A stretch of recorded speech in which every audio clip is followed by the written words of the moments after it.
So hello friends, welcome to my YouTube channel. तो आप सभी का स्वागत है। तो परसों हम लोगों ने चैप्टर 6 को किया था, और परसों मतलब बहुत दिनों के बाद हमने चैप्टर 6 किया था, और मैंने आपको बोला था कि आपको रिवाइज़ करना है और एक्सरसाइज भी करके आना है। आई थिंक बच्चे लोग आपने एक्सरसाइज को कंप्लीट कर चुके हैं। मैं ऐसा भरोसा रखती हूँ आपके ऊपर। इफ़ आपने कंप्लीट नहीं किया है तो प्लीज़ जाके कंप्लीट कर दीजिए। चलिए हम स्टार्ट करते हैं इस फुल वीडियो को। Now correspondence with debentures, very nice topic. ये डिबेंचर्स होल्डर्स के लिए लेटर लिखने वाले हैं। कौन लिखने वाला है? सिक्योरिटी। तो रूल्स आपको सेम फॉलो करनी है लेटर्स की। नाउ याद रखो, डिबेंचर्स होल्डर्स कौन होते हैं बच्चे लोग? बोलो, anyone can say it? Then peace. Yes, debentures holders creditors होते हैं अपनी कंपनी के। क्या होते हैं? क्रेडिटर्स। सिर्फ आपको ये याद रखना है। I think you understood this. Okay, तो आज हम वो लिखने वाले हैं, मतलब पढ़ने वाले हैं, और आपको प्रैक्टिस करना है उसको। ओके, किसको? लेटर्स को। Now precautions to be taken by the secretary while corresponding with debentures, सब कुछ सेम है, सिर्फ इसमें कोई कोई नेम चेंज किए गए हैं। जैसे कि मैं आपको बता दूँ, जहाँ करेक्ट आना चाहिए कुछ और नाम डाला है। मतलब ये देखिए, ये करेक्ट है, वो टॉपिक में नाम क्या था? करेक्ट, पर इसमें क्या डाला है? ट्रांसपेरेंसी। करेक्ट के बदले में ट्रांसपेरेंसी। सेम है, फर्स्ट में पोलाइटनेस होना चाहिए। जब लेटर्स लिखते हैं तो आपको याद रखना है वो क्रेडिटर्स है, तो आपको ज़्यादा रेस्पेक्ट देना है। और जो लैंग्वेज है आप लिखने वाले वो कर्टसी होना चाहिए, और रूड और हार्श लैंग्वेज को नहीं यूज़ करना है वो लेटर को। सेकेंड वन था प्रॉम्प्ट रिस्पॉन्स, जिसमें आपको रिप्लाई करना है जल्द से जल्द। आपके कोई लेटर्स, कुछ क्वायरीज और कंप्लेंट्स आए तो जल्दी से आपको रिप्लाई देना है, डिले नहीं करना है। लीगल प्रोविजंस, जो भी कंपनी एक्ट 2013 का कुछ भी प्रोविजंस हो, कुछ भी रूल्स हो, उसको फॉलो करने का काम होता है कंपनी का और सिक्योरिटी का। ट्रांसपेरेंसी, ट्रांसपेरेंसी मीन्स कि आपके अच्छे से रिलेशन होने चाहिए डिबेंचर होल्डर्स से, मतलब आप करेक्ट इन्फॉर्मेशन देना चाहिए कंपनी का। Okay, it can be a credit rating of the company, correct credit rating of the company. Credit rating company क्या होता है? बहुत बड़े बड़े कंपनी, बहुत बड़े बड़े बिजनेस वाले हैं ना, वो वोट देते हैं कंपनीज़ को, लाइक स्टार वाइज देते हैं। जैसे कि ये होल्डर, ये कंपनी इसके लिए बहुत अच्छा है, वो कंपनी इसके लिए अच्छा है। तो ये सब एडवर्टाइजमेंट में या लेटर्स में प्रॉपरली अच्छे से करेक्टली देना चाहिए। True and real facts of the company, इसका मतलब है आपका कंपनी का जो फैक्ट्स है, कुछ बाकी होगा पैसे का और कुछ है, रियल फैक्ट्स और रियली थिंग्स होना चाहिए। ओके, झूठा थिंग्स नहीं चाहिए। Now fifth point is courtesy, क्यूरनेस। इसका मतलब होता है कि आपका जो आप लिखते हो वो शॉर्ट होना चाहिए, ब्रीफ और पॉइंट टू पॉइंट होना चाहिए। आप बड़ा बड़ा बिग आंसर्स मत यूज़ कीजिए, और unnecessary things should be avoided. Now price information, इसका मतलब होता है कि अप टू डेट इंफॉर्मेशन देना है। ओके, अप टू डेट होना चाहिए, वही दिन में आपको रिप्लाई देना है। सीक्रेसी, आपके कुछ भी सीक्रेट्स बाहर नहीं आनी चाहिए, मतलब कंपनी के कुछ भी सीक्रेट्स खुलना नहीं चाहिए। किससे? सिक्योरिटी से। ये भी हो गया। फिर इमेज एंड गुडविल, मतलब कंपनी का गुडविल और इमेज अच्छा होना चाहिए, वो सिक्योरिटी को काम है मेंटेन रखने का। कि ये सब पॉइंट्स हमारे हो चुके हैं। 7.2 is the circumstance under which a security has to enter. तो ये पॉइंट सिर्फ याद रखने हैं, इसके बारे में हम आज लेटर लिखने वाले हैं, तो ये हम लेटर के तरीके में पढ़ेंगे। तो first is while informing the applicant about allotment of shares, मतलब डिबेंचर्स होल्डर्स को इन्फॉर्म करना है कि अलॉटमेंट ऑफ डिबेंचर्स का। सेकेंड है पेमेंट ऑफ इंटरेस्ट, तो दो टाइप्स के होते हैं, one is interest warrant and second is electronic payment of interest. फिर थर्ड है letter for conversion of debentures into equity share. इसका मतलब क्या है, जो डिबेंचर्स हैं उनके थोड़े साल होते हैं, थोड़े मंथ्स दिया जाता है, उसके बाद वो शेयर्स है ना डिबेंचर्स होल्डर्स के, ये है ना शेयर्स नहीं बोल सकते, डिबेंचर होल्डर्स का वो है ना, वो इक्विटी शेयर में कन्वर्ट हो जाता है। Fourth is letter for redemption of debentures. ये सब हम इस लेटर के साथ पढ़ने वाले हैं। आज हम सब फर्स्ट वाला कंप्लीट करेंगे और बचा हुआ हम नेक्स्ट लेक्चर में करेंगे।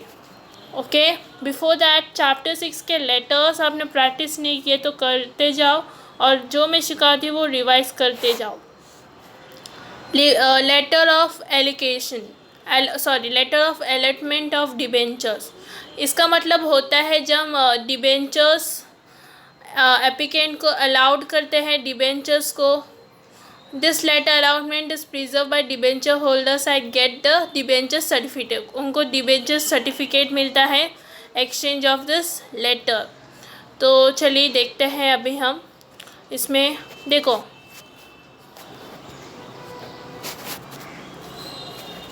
One minute. ओके, देखो फर्स्ट कंपनी का नाम, रजिस्टर्ड ऑफिस, ये खुद लिखना है, CIN आपको खुद लिखना है। ओके, CIN नंबर सब कुछ।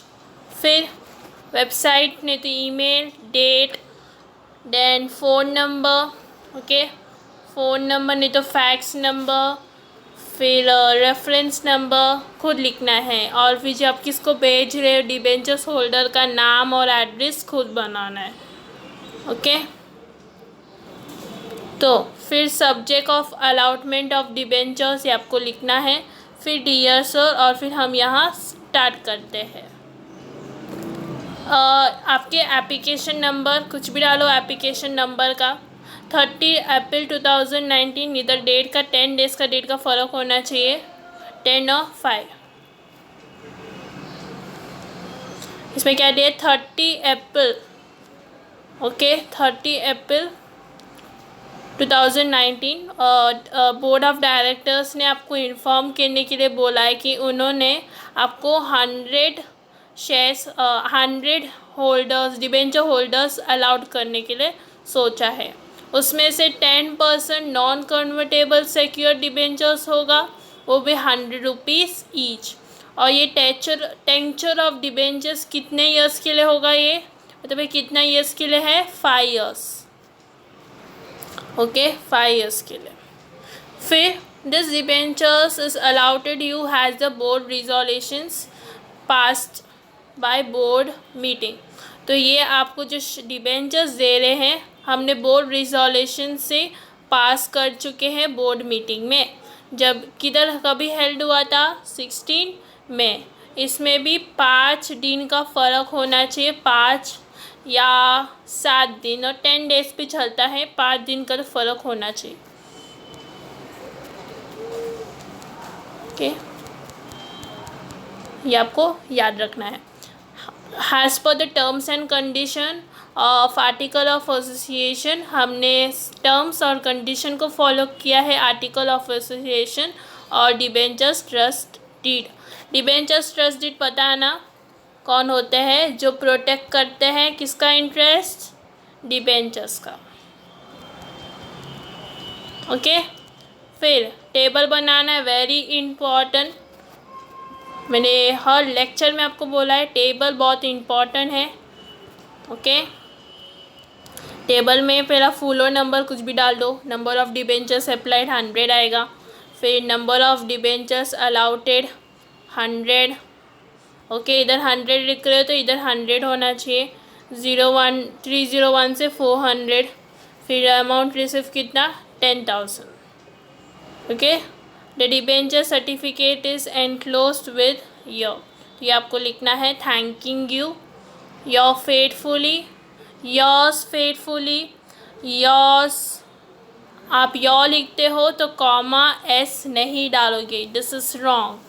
तो आपको क्या करना है, इस एक मिनट, हाँ, इस प्यारे से कॉमा को निकालना है और लिखना है सिर्फ योर्स, योर्स फेथफुली, कॉमा आएगा, फिर आपका कंपनी का नाम, उधर फॉर डालना मत भूलिए कंपनी के नाम को स्टार्ट करने के पहले।